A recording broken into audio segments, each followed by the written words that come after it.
Now here today I am going to talk about practice of or revision of passive voice. So this class is going to be very interesting and this class is all about practice of passive voice. इस class में हम केवल practice करेंगे passive voice का। जैसे English to English हमने सीखा है पैसिव वॉइस कैसे बनाते हैं, अब हम हिंदी से सीखेंगे हिंदी से पैसिव वॉइस कैसे बनाते हैं। और हिंदी वाले कब काम आएंगे? सेंटेंस बनाते समय, ट्रांसलेशन में, स्टोरी में। जब स्टोरी राइटिंग आएगी बोर्ड पेपर में तो वहां पर काम आएगा ये स्टोरी राइटिंग में।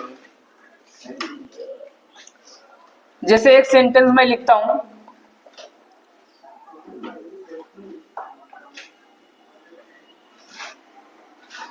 मदन को जेल भेजा गया, जेल भेजा गया,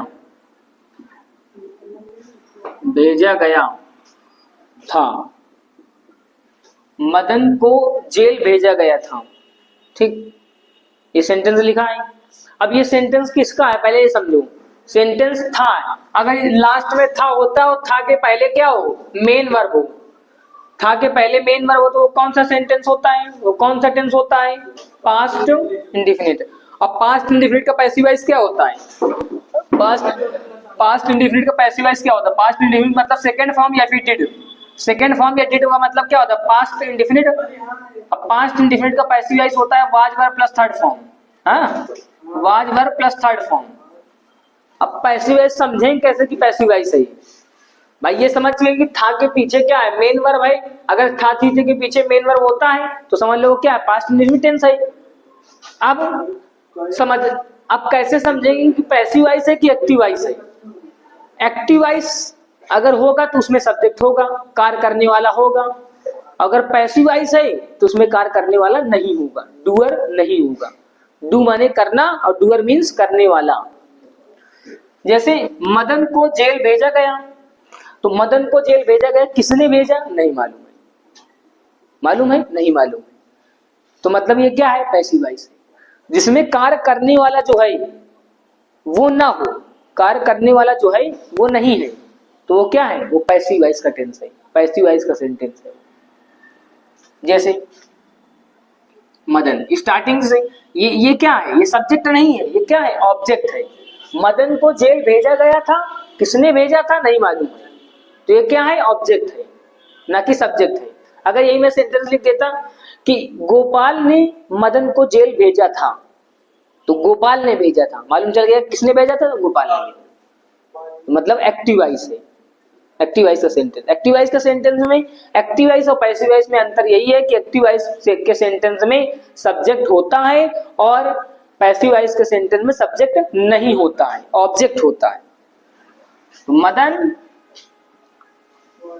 वाज, क्योंकि सिमिलर है, मदन वाज, भेजा जाना की मीनिंग क्या होती है, सेंड माने भेजना होता है, तो सेंड का सेंट होता है, थर्ड फॉर्म क्या होता है, send. Madan was sent to jail,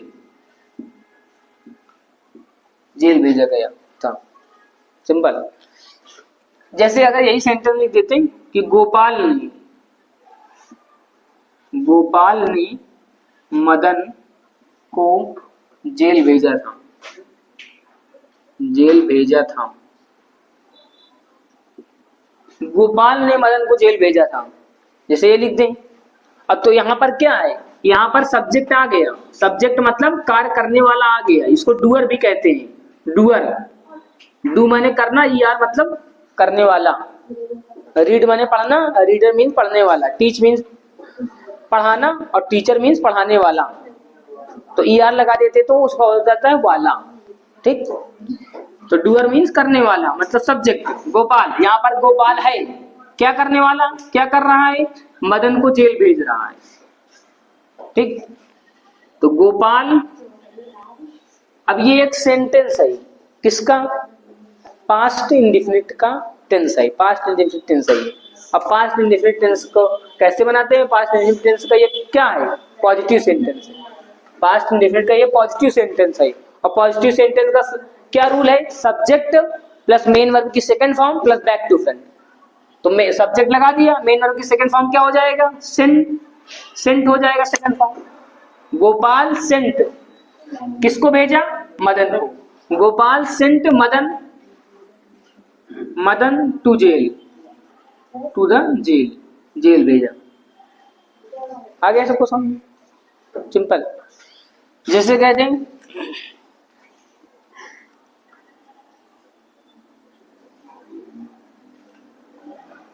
गड्ढा खोदा जा रहा है, गड्ढा खोदा जा रहा है, जा रहा है। अब गड्ढा खोदा जा रहा है तो कौन खोद रहा है, नहीं मालूम, मालूम नहीं मालूम, मतलब सब्जेक्ट नहीं है, डूअर नहीं है। अब अगर होता तो इजमार प्लस आईएनजी लगता, क्योंकि रहा रही में इजमार प्लस आईएनजी लगता है। अब अगर सब्जेक्ट नहीं है तो यह पैसिव वॉइस का, और रहा रही का पैसिव वॉइस क्या होता है, इजमार प्लस बीइंग प्लस वर्ब की थर्ड फॉर्म। बताया गया ना, क्या बताया गया था, ये बताया गया था कि अगर इजमार प्लस आईएनजी होता है तो इजमार प्लस आईएनजी का पैसिव वॉइस क्या होता है, इजएमआर प्लस बीइंग प्लस वर्ब की थर्ड फॉर्म, ये बताया गया था। तो यहां पर हो जाएगा, गड्ढा की मीनिंग होती है पिट, पिट मीन्स गड्ढा, या होल लिख सकते हैं। पिट इज बीइंग, इज लगा दिया, सिंगुलर है तो पिट इज। अब जा रहा, अब यहाँ पर बनाते कैसे हैं बच्चे, कैसे करते हैं, अगर उनको पैसिव वॉइस नहीं आता तो ऐसे बना देते हैं। कैसे, जैसे पिट लिखा है तो पिट लिख दिया, गड्ढा की मीनिंग आ रही तो लिख देंगे, होल लिख दिया, पिट लिख दिया, है की मीनिंग लिख देंगे, इज, जा रहा, जा रहा की लिख देंगे, वो लिख देंगे और फिर आईएनजी लगा देंगे, मतलब जाना लिखा है तो गोइंग, और फिर उसके बाद गोइंग टू, और खोदने की मीनिंग लिख दिया डिग, अगर आती होगी तो, डिग माने खोदना, हो गया। अब ये गलत है सेंटेंस, इसका मतलब ये नहीं है। गड्ढा खोदा जा रहा है तो इसका मतलब गड्ढा स्वयं नहीं खुद रहा, खोदा जा रहा है, मतलब जा नहीं रहा है गड्ढा, कहीं चल के नहीं जा रहा है कि चल के जा रहा हो। ठीक, तो यहाँ पर pit is being, pit is being third form लगा देंगे, पिट इज बीइंग, अब थर्ड फॉर्म क्या हो जाएगा खोदा जाने की, डिग का होता है dug, pit is being dug third form. जैसे कहते हैं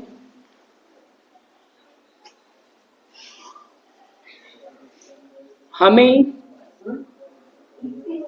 पार्टी में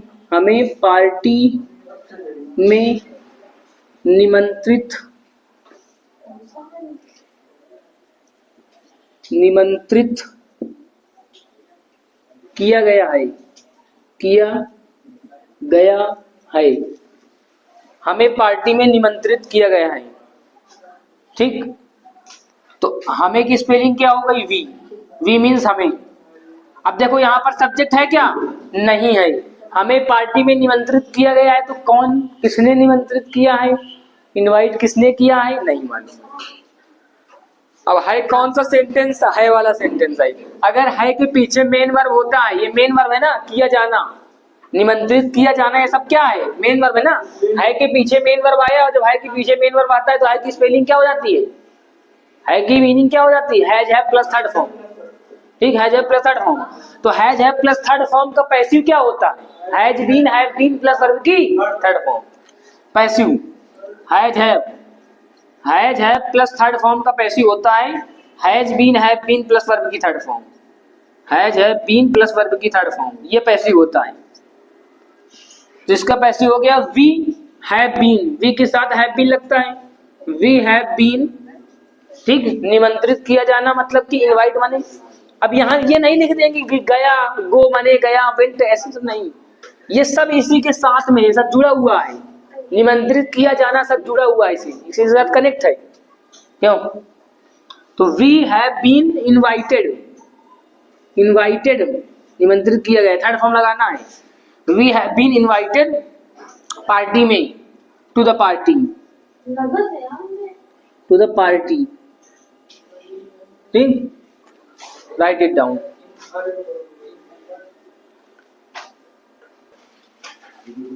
मॉडल्स का पैसिव वॉइस कैसे बनाएंगे,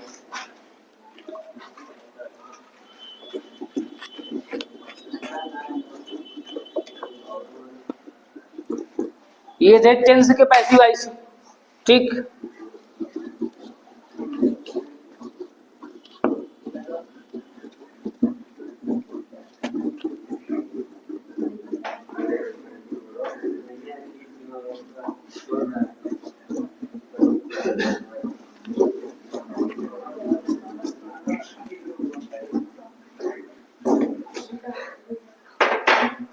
मॉडल्स का पैसिव वॉइस,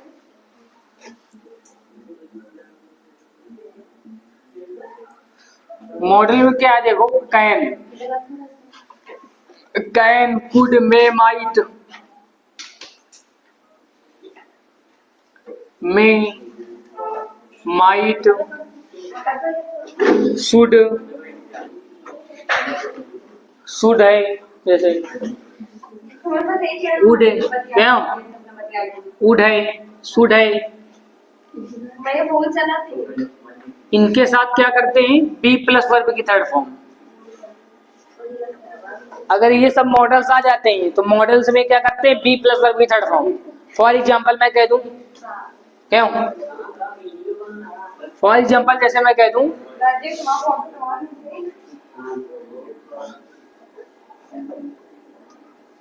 हमें अपनी लड़कियों को पढ़ाना चाहिए, हमें अपनी लड़कियों को पढ़ाना चाहिए, पढ़ाना चाहिए, ठीक। एक ये सेंटेंस है, हमें अपनी लड़कियों को पढ़ाना चाहिए। दूसरा सेंटेंस ये एक्टिव वॉइस का सेंटेंस हो गया। अब दूसरा पैसिव वॉइस का सेंटेंस देखो, लड़कियों को पढ़ाया जाना चाहिए, ठीक, लड़कियों को पढ़ाया जाना चाहिए।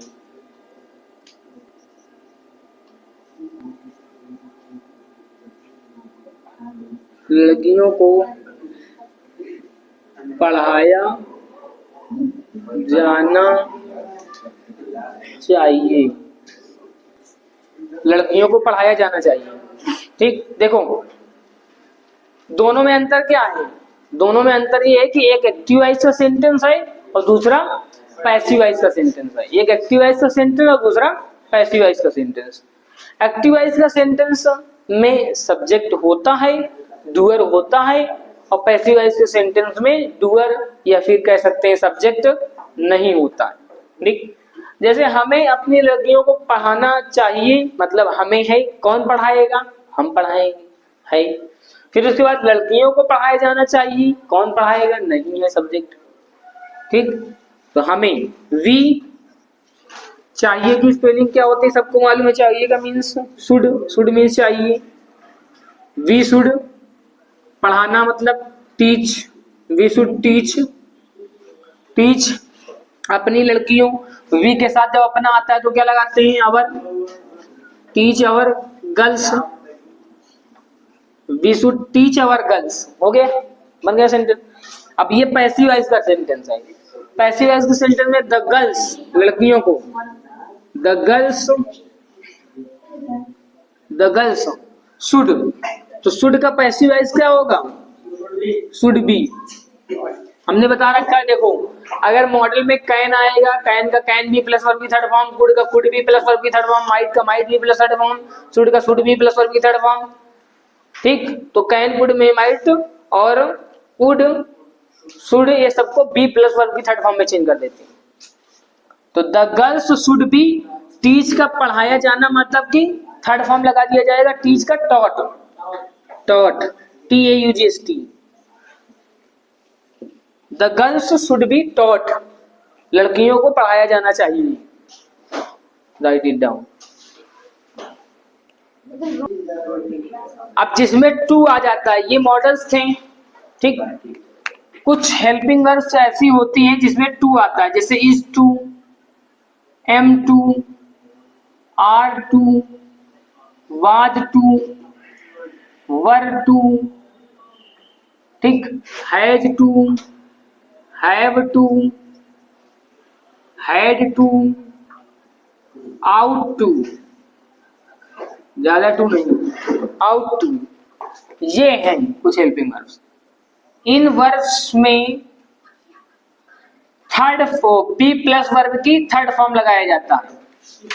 बी प्लस वर्ब की थर्ड फॉर्म, जिस तरीके से मॉडल में बी प्लस वर्ब की थर्ड फॉर्म लगाया जाता है, सेम एज ऐसी जिसमें टू लगता है, जिन वर्ब के साथ टू लगता है उसमें भी बी प्लस वर्ब की थर्ड फॉर्म लगाया जाता है। फॉर एग्जाम्पल, जैसे एग्जाम्पल है सलोनी, इधर देखो बेटा, जैसे लिखा हो मुझे यह कार्य करना है, मान लो जैसे कहते हैं राहुल को यह कार्य करना है, राहुल को यह कार्य करना है, ठीक। तो राहुल सब्जेक्ट है, इसमें जो कार्य करने वाला है वो है ना, डूअर है, कार्य करने वाला है। तो राहुल है की मीनिंग क्या हो गई, इज, है की मीनिंग हो गई इज, और ना की स्पेलिंग क्या होती है, टू, टू माने ना, नीने टू। अब करना, कार्य करना की स्पेलिंग क्या होती है, डू, डू माने करना, और यह कार्य की स्पेलिंग क्या हो गई, दिस वर्क, दिस वर्क माने यह कार्य।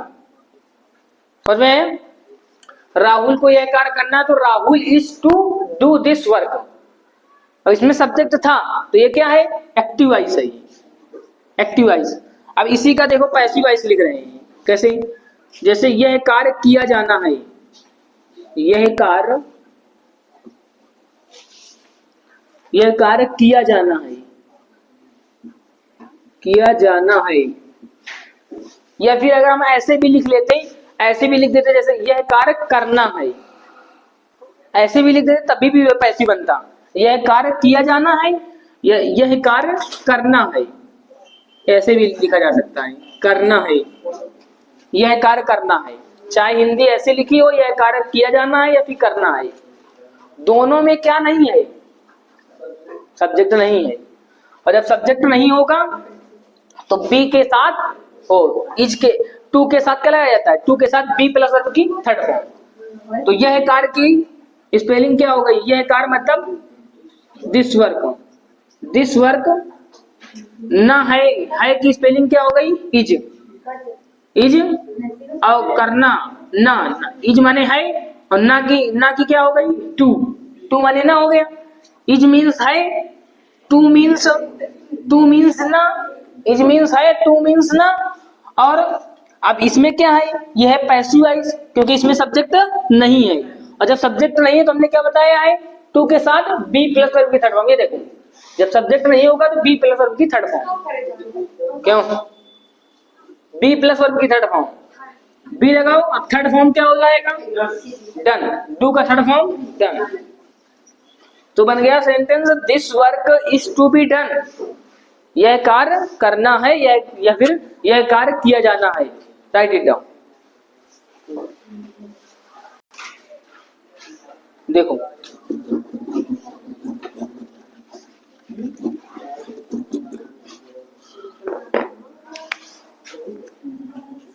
जैसे मैं कह दूं मुझे गीता पढ़ना है, मुझे गीता पढ़ना है, ठीक। तो मुझे की स्पेलिंग क्या हो गई, आई। अब आई के साथ है की स्पेलिंग इस थोड़ी लगेगी, क्या लगेगी, आई के साथ एम लगता है, क्या लगता है, एम। तो आई एम। ना की क्या हो गई, टू, टू माने ना। पढ़ना की क्या हो गई, रीड। गीता क्या हो गई, द गीता। आगे सबको समझ में, I am to read Gita. या फिर इसको ऐसे ही बनाया जा सकता है, या फिर इसको ऐसे बनाओ, आई हैव। हमने ये बताया था ना कि अगर है के पीछे क्या हो, बताया क्या था, है के पीछे क्या हो, मेन वर्ब हो, है के पीछे मेन वर्ब हो तो हैज हैव लगाते, बताया था कि नहीं बताया था। तो हैज आई के साथ क्या लगता है, हैव लगता है। और ये ना की स्पेलिंग क्या हो गई, ना की टू हो गई। अब फर्स्ट फॉर्म लगाओ, I have to read, I have to read the Gita, I have to read the Gita. या फिर ये तो इससे हम क्या व्यक्त कर रहे हैं, इन दोनों सेंटेंस से अगर प्रेजेंट में कंपल्सन व्यक्त करना है, प्रेजेंट में मजबूरी व्यक्त करना है तो इजामार इज एम आर या फिर हैज हैव का यूज करते हैं। अगर पास्ट में मजबूरी व्यक्त करना है तो was were to, was to, were to या फिर हैड टू का यूज करते हैं पास्ट में, ठीक। अगर फ्यूचर में है तो विल हैव टू का यूज करते हैं, इसमें नहीं लिखा है विल हैव टू। जैसे मुझे जाना होगा, I have to go there, मुझे वहां जाना होगा, I have to go there. मुझे हॉस्पिटल मम्मी को देखने जाना होगा, ये जाना पड़ेगा, तो I will have to go to hospital to see mother. Okay, तो if we want to show the compulsion in present, in that case we have to use is, am, are to or has, have to. And if we want to show the compulsion in past, in that situation, in that scenario, we have to use was, were to or had to. And if we want to show the compulsion in future, in that situation, we have to use will have to, shall have to. In this way, or we can express compulsion in any sentence. Got it? So like and subscribe this video, and thanks for watching this video as well.